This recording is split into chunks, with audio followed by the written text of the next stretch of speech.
और हैरत अफसोस इस बात का है कि 1500 नॉन पंडित हिंदुओं का भी कत्ल हुआ मिलिटेंट्स की तरफ से, मगर उनके बारे में कोई आंसू नहीं बहाया जाता, उनके बारे में कोई पिक्चर नहीं बनती अपनी जेब गर्म करने के लिए। स्पीकर सर, आपका बेहद शुक्रिया कि आपने मुझे आज बोलने का मौका दिया। सर, मैं अपनी बात का आगाज करने से पहले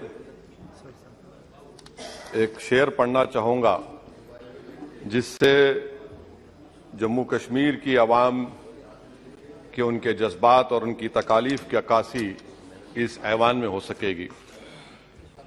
शायर ने कहा कि आज वो कश्मीर है महकूम व मजबूर व फकीर, कल जिसे अहले नजर कहते थे ईरान सगीर, सिनाए अफलाक से उठी है आह सोजनाक, मर्द हक होता है जब मरूब व सुल्तान व अमीर, कह रहा है दास्तान बयादारी आयाम की, कोह के दामन में वो गम खाने दे खाने पीर।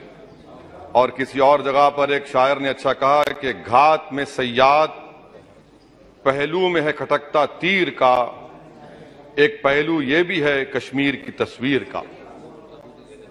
सर, मैं यहां पर ये बात साफ और वाज़ेह तौर पर कहना चाहूंगा कि एक आरटीआई के एप्लीकेशन में यह कहा गया जवाब में कि 30 साल में 1724 मिलिटेंट्स को हुकूमत और फौज ने, पुलिस ने उनको मारा, मिलिटेंट्स को, या उनकी मौत हुई, जिसमें से सिर्फ 89 कश्मीरी पंडित का कत्ल हुआ। और सर 30 साल में एक ही आदमी का। एक minute.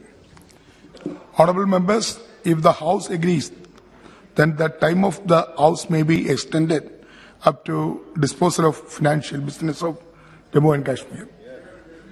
Thank you. Please continue.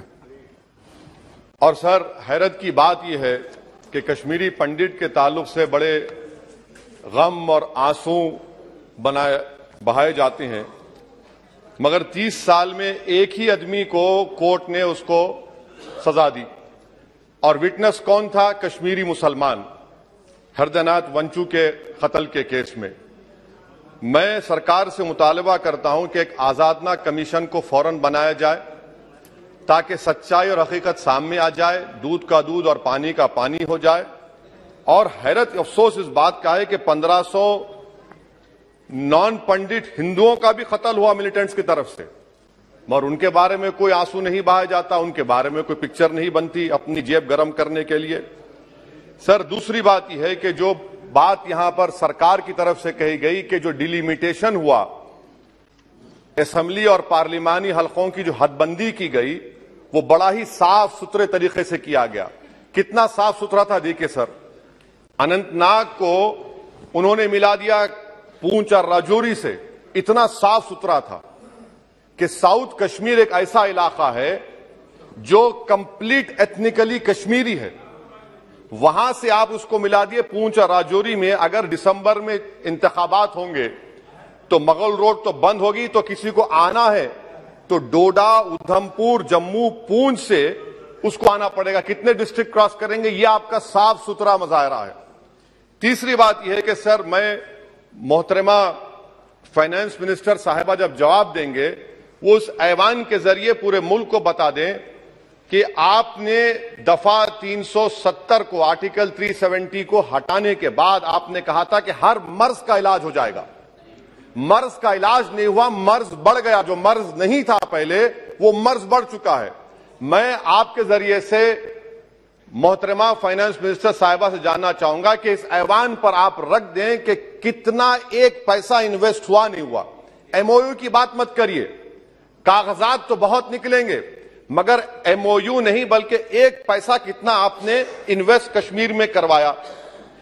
दूसरी बात यह है सर, एक तरफ सरकार बोलती है हम प्राइवेटाइज करेंगे पूरे मुल्क में, एलआईसी और सब चीज, मगर यहां पर हॉर्टिकल्चर को पब्लिक सेक्टर अंडरटेकिंग बना दिया गया। जो कश्मीरी अपना सेब बेचता था, आप उसको कह रहे हैं नहीं अब हम पीएसयू बना दिए हैं। यह आपका साफ सुथरा और आपकी राह दिखाता है। पावर आपका बरकी का आपने उसको सेंट्रल पीएसयू से जोड़ दिया। तीसरी बात यह सर, आपकी इकोनॉमिक पॉलिसी है क्या फिर कश्मीर के लिए? यहां पर एक पॉलिसी, वहां पर एक पॉलिसी, कौन सी कंटिन्यूएशन है?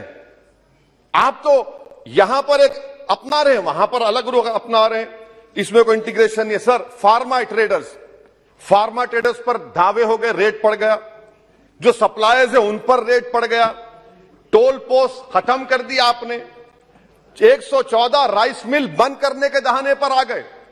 इसका जवाब नहीं है सही है गलत है।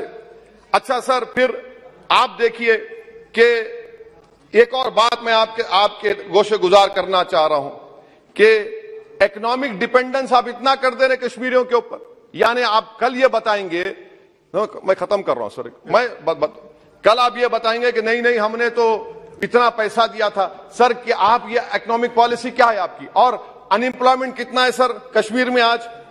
अनएम्प्लॉयमेंट सर आज कश्मीर में 7.2% है। ऑल इंडिया पूरे भारत में ज्यादा अनएम्प्लॉयमेंट है। तो 370 निकाल के आपने क्या किया सर? अनएम्प्लॉयमेंट वहां और बढ़ गया। अच्छा सर, ये और एक बात आपसे कर रहा हूं, जे की आईडीसी।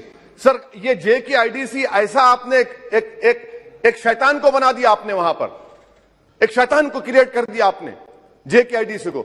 और जमीन किसी की भी ली जा सकती है, पुलिस साथ रहेगी और उसके फैसले को कोर्ट में चैलेंज नहीं किया जाएगा। ये जमहूरियत है ना, जमहूरियत में गलत फैसलों को कोर्ट में चैलेंज करेंगे, माने जमीन किसकी भी ले लेंगे, पुलिस का ऑफिसर साथ देंगे। तो इसीलिए सर हम ये कहना चाह रहे हैं कि हर एतबार से आपने वहां पर कोई गलत पॉलिसी की और अखलाकी तौर पर, आईनी तौर पर कन्वेंशन जो है, ये बजट को यहां नहीं डिबेट करना चाहिए। इस बजट को तो वहां के मुंतखब शुदा अवामी नुमाइंदों को बहस करनी चाहिए। यहां पार्लियामेंट में बैठकर हम एक जम्मू का, कश्मीर का कैसे बजट पास करेंगे? तो गैर अखलाकी बात है, कन्वेंशन के खिलाफ है और इसको बताता है कि आपका मंशा और मकसद क्या है, कि आप यहां पर कठपुतली की तरह कंट्रोल करना चाह रहे हैं। और क्या कश्मीर में मिलिटेंट्स एक्टिविटी नहीं, लोग नहीं मर रहे वहां पर, सिविलियन कैजुअलिटीज नहीं हो रही, बराबर हो रही है वहां पर। तो इसीलिए सर हम आपसे अपील कर रहे कि आप इन हालात को, खत्म कर रहा हूं सर, इन हालात को देखिए। और कश्मीर की जामा मस्जिद को क्यों नहीं खोलते सर? आप खोलिए ना जामा मस्जिद को, आने दीजिए। आपने जर्नलिस्ट फहाद शाह को पकड़ लिया, क्यों पकड़ा आपने? एक नहीं दो यूएपीए केसेस लगा दिए। आप बोलते हैं हम दिल और दिमाग को जीतना चाहते हैं। कहां दिल और दिमाग को जीत रहे हैं आप तो वहां पर अपने जोर और जबर की बुनियाद पर जमहूरी तरीके से जो आवाजें उठ रही उनको दबा रहे हैं आप। मैं इसकी मजम्मत करता हूं सर, और मैं इस बजट के खिलाफ अपने खड़ा हूं बोलने के लिए। आपका बेहद शुक्रिया।